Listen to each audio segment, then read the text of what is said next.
एक समय की बात है, श्री दुर्वासा जी बरसाने गए हुए थे।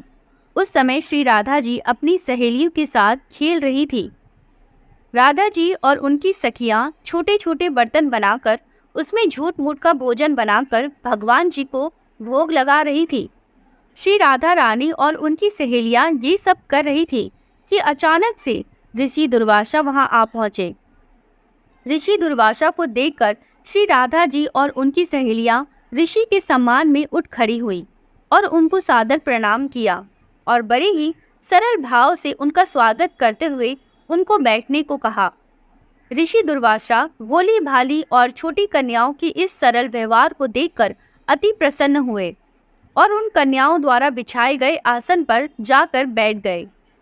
जिन दुर्वासा ऋषि के सेवा में कोई त्रुटि ना हो जाए, इस डर से त्रिलोकी हमेशा डरती रहती थी, उन्हीं दुर्वासा ऋषि की सेवा भाव श्री राधा जी और उनकी सखियां बड़ी सरल और प्रेम भाव से कर रही थी और ऋषि दुर्वासा उन्हें देखकर सिर्फ मंद मंद मुस्कुरा रहे थे।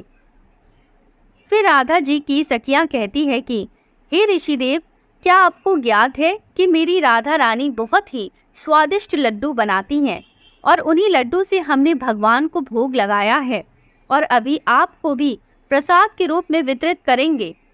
उसके बाद राधा जी की सखियां जाकर राधा जी के हाथों से बने हुए लड्डू का प्रसाद तो लाती है, परंतु वह लड्डू व्रजराज का बना खेल खेल में बना हुआ झूठ का लड्डू था। ये देखकर ऋषि दुर्वासा उनके भोलेपन से बहुत ही अभिभूत हो जाते हैं और हंसने लगते हैं और हंसकर बोलते हैं कि हे प्यारी देवियों, अब क्या मैं ये प्रसाद ग्रहण कर लूं? और पूछे कि क्या ये प्रसाद आपने बनाया है? ऋषि दुर्वासा के इस प्रश्न पर सारी सखियां एक साथ ही और एक स्वर में ही कहती है कि जी हाँ ऋषि देव, ये हमारी प्यारी श्री राधा रानी ने ही बनाई है और हमारा दावा है कि आज तक आपने ऐसा लड्डू नहीं खाया होगा। उसके बाद ऋषि दुर्वासा जैसे ही उस झूठ के बने लड्डू को प्रसन्नता पूर्वक अपने मुख में डालते हैं, वैसे ही ऋषि पूरी तरह से आश्चर्यचकित रह जाते हैं, क्योंकि एक तो उस लड्डू में ब्रजराज का स्वाद था और ऊपर से उसको स्वयं श्री राधा रानी ने अपने हाथों से बनाया था। इससे ज़्यादा और क्या ही हो सकता है? अमृत को भी फीका कर दे, ऐसा स्वाद था उस लड्डू का।